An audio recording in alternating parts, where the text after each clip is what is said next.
जय हिंद दोस्तों। करेंगे देश की बात सच के साथ। सच छुपाएंगे नहीं, सच दिखाएंगे। मैं हूं आपका होस्ट एंड दोस्त संतोष गुप्ता। दोस्तों, आज हम आतंकवाद के ऊपर चर्चा करने वाले हैं। आप कहेंगे आतंकवाद तो पिछले महीने जो पहलगाम में घटना घटी है तब से लेकर आज तक प्रतिदिन चर्चा होती है, प्रतिदिन टेलीविजन पर इसके बारे में खबरें भी चलती है।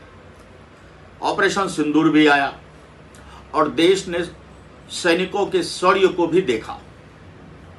बात हम कर रहे हैं आतंकवाद की, तो इस पहलगाम घटना के बाद अपने ही देश में जयचंदों की कमी नहीं है। आपने देखा होगा कि कहीं पाकिस्तान के झंडे को अगर किसी ने फाड़ दिया, जैसा कि एक बड़े चैनल पर यह झंडा फाड़ा गया था और उसके बाद उस चैनल पर कई नोटिस आ गए और जगह जगह कई महिलाओं ने पाकिस्तान के झंडे को संभाला। कई बार पत्रकारों ने भी पूछा तो उन्होंने कहा कि पाकिस्तान मुर्दाबाद के नारे हम नहीं लगाएंगे, मत लगाइए। लेकिन जो लोग ये कहते हैं कि आतंकवाद का धर्म नहीं होता, कमोबेश हम इसका विरोध करते हैं। पहले तो हम आपको बता दें कि आतंकवाद का कोई धर्म नहीं होता। भले ही ऐसा होगा, लेकिन एक विचारधारा होती है और यह विचारधारा धर्म और समुदाय को जोड़कर उनको हानि पहुंचाती है। आतंकवाद के कृत्यों से न केवल निर्दोष लोगों की जानें जाती है, बल्कि यह समाज में भय और विभाजन को भी बढ़ावा देता है। आतंकवाद के कारण लोगों का जीवन प्रभावित होता है और यह आर्थिक और सामाजिक विकास को भी नुकसान पहुंचाता है। अब हम बात करते हैं आतंकवाद के उस बात को, यानी धर्म से जोड़कर जो बातें कही गई। पहलगाम मामले में भी खतना देखकर उनकी हत्या की गई, धर्म पूछकर गोली मारी गई और कई लोग तो हमारे ही देश में पूछ देते हैं ऐसा हुआ, आपके पास क्या प्रूफ है? प्रूफ है जनाब। अगर आप पहलगाम की घटना के वीडियो को देखेंगे तो आप देखेंगे कि लोगों के, यानी कि जिनकी हत्या हुई है, उनके पैंट तक उतरे हुए हैं, खुले हुए हैं। क्यों, कैसे खुले हुए हैं? वो जाहिर सी बात है, उनको खतना देखा गया, उसके बाद गोली मार दिया गया। उनको इतना भी मौका नहीं दिया गया कि वह पुनः अपने पैंट को पहन ले। दुख होता है और होना भी चाहिए।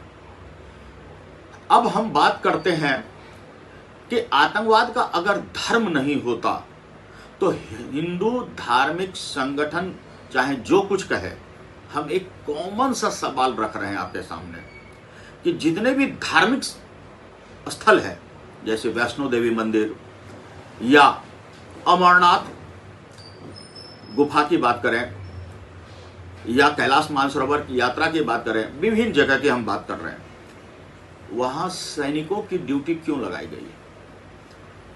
जबकि हज यात्रियों के साथ कोई सुरक्षा गार्ड नहीं भेजी जाती है, क्योंकि उन्हें इस बात का कोई खौफ है ही नहीं। उन पर किसी भी प्रकार का कोई हमला न तो हुआ है और न होगा।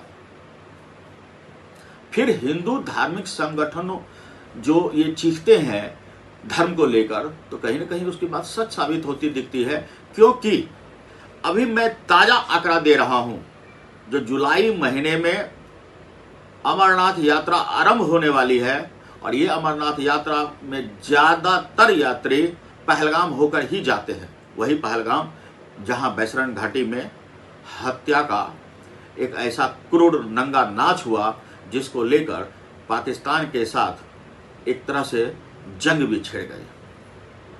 आपको हम बता दें कि इस बार 40,000 आर्मी, यानी हर एक 10 यात्रियों पर एक सैनिक ड्यूटी पर लगाई गई है। ड्यूटी पर लगाई गई है हर 10 यात्री पर एक सैनिक।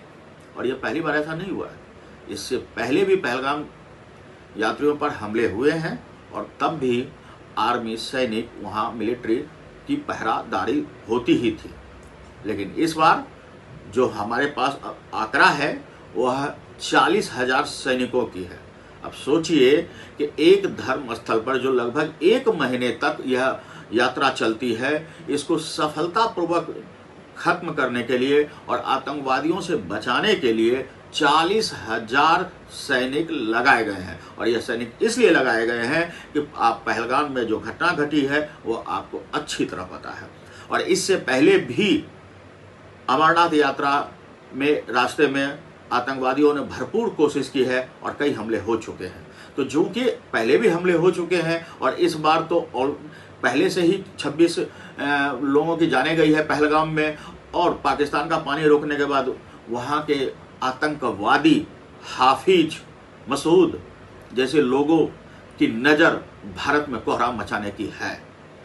तो जाहिर सी बात है कि अगर हिंदू धर्म अपनी आस्था को अपने पूजा स्थल तक पहुंचना चाहता है तो उन्हें भारी पहरेदारी में जाना पड़ता है। लेकिन अगर आप उसी जगह पे मुस्लिम यात्रा को देखेंगे, जैसे लोग हज यात्रा पे जाते हैं, बसें भर के जाते हैं, प्लेन भर के जाते हैं, भारी मात्रा में जाते हैं लोग, उन लोगों के लिए एक भी सुरक्षाकर्मी की आवश्यकता नहीं पड़ती है। ध्यान रखिए, क्योंकि वो आतंकवादी के निशाने पर नहीं है। और जब आतंकवादी के निशाने पर वो नहीं है और हिंदू ही है तो हिंदू धर्म पर आप प्रहार कर रहे हैं।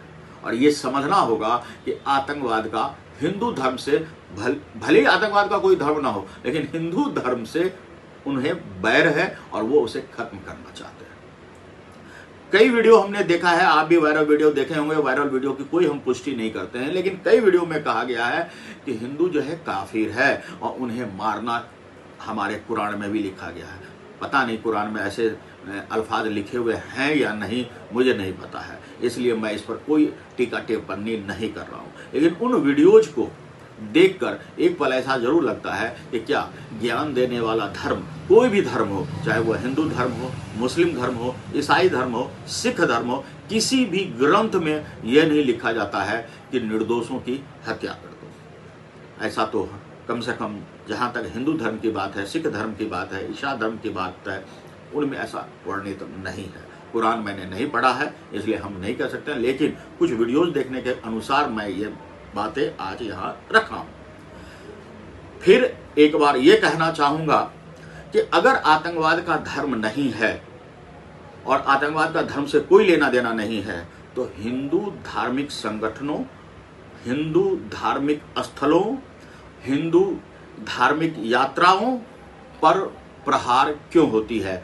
आतंकवादी हमले क्यों होती है और उनकी सुरक्षा के लिए हजारों सैनिक दिन रात पहरा क्यों देते हैं और किसी धर्म की रक्षा के लिए इतने सैनिकों की आवश्यकता क्यों नहीं पड़ती है। तो निश्चित रूप से हिंदू धर्म निशाने पर है। हम कोई वैमनस्य, कोई ऐसी विचारधारा को लेकर नहीं हम बैठे हैं कि आपके मन में, हिंदुओं के मन में मुस्लिमों के प्रति, एक खास समुदाय के प्रति कोई एक आवेश हो, क्रोध हो और उसका कोई परिणाम सामने हो। नहीं, हमारे मुस्लिम भाई बहुत अच्छे हैं और कम से कम भारत के मुस्लिम बहुत अच्छे हैं। वो खुलेआम कहते हैं, ओवैसी भले ही अपने देश में राजनीति करता हो, लेकिन जब राष्ट्रीय और अंतर्राष्ट्रीय मंच पर बोलने की जरूरत हुई तो उन्होंने खुलकर कहा पाकिस्तान मुर्दाबाद। ऐसे मुसलमानों को हम सलाम करते हैं। सच बोलिए और स्पष्ट बोलिए। अगर हिंदू के धर्म को खतरा है तो किससे खतरा है और इस खतरे को कैसे खत्म किया जाना चाहिए, यह उस खास समुदाय के लोगों को जरूर सोचना होगा। पाकिस्तान से मोदी को बैर नहीं है, लेकिन पाकिस्तान में बैठे उन आतंकवादियों से बैर है जो भारत को नुकसान पहुंचाता है। आप चैन से रहिए और भारत को भी चैन से रहने दीजिए। मोदी ने तो वैसे भी कहा है आप अपने हक की रोटी खाइए, हमें कोई आपत्ति नहीं है, और नहीं तो हमारी गोली है ही। अगर आप वहां से आतंकवाद को भेजोगे तो हमें गोली चलाना पड़ेगा, अन्यथा हमारा देश किसी से बैर करना नहीं सिखाता है। हमारे देश की संस्कृति है सबका समान रूप से आदर करो। आज के लिए इतना ही है, लेकिन हमारी इस बात से अगर कुछ कट्टरपंथी लोगों को आपत्ति हो तो हम पहले ही क्षमा मांग लेते हैं, लेकिन जरा विचार तो कीजिए कि आखिर सच क्या है और इस सच पर एक बार फिर से हम आपसे बात करेंगे। लेकिन हम आपको बता दें, हम अगली जो खबर बनाएंगे वह एक ऐसी मानवता को लेकर होगी जिसके बारे में आप भी एक बार जरूर सोचेंगे, और वो यह भी कि आज का मानव, आज का मैन, कैमरामैन कैसे बन रहा है। ये हमारी अगली खबर होगी। लेकिन आज के लिए हम करते हैं जय हिंद यहीं पर समाप्त। लेकिन आप इस खबर को शेयर कीजिए, सब्सक्राइब कीजिए और कोशिश कीजिए अमन का पैगाम पूरे विश्व में फैले। इस खबर से इतनी तो समझ आ जाए कि किसी खास समुदाय को टारगेट नहीं करना है, चाहे वह हिंदू समुदाय हो या मुस्लिम समुदाय हो, सिख हो या ईसाई हो, किसी भी समुदाय को टारगेट नहीं करना है। जियो और जीने दो। जय हिंद।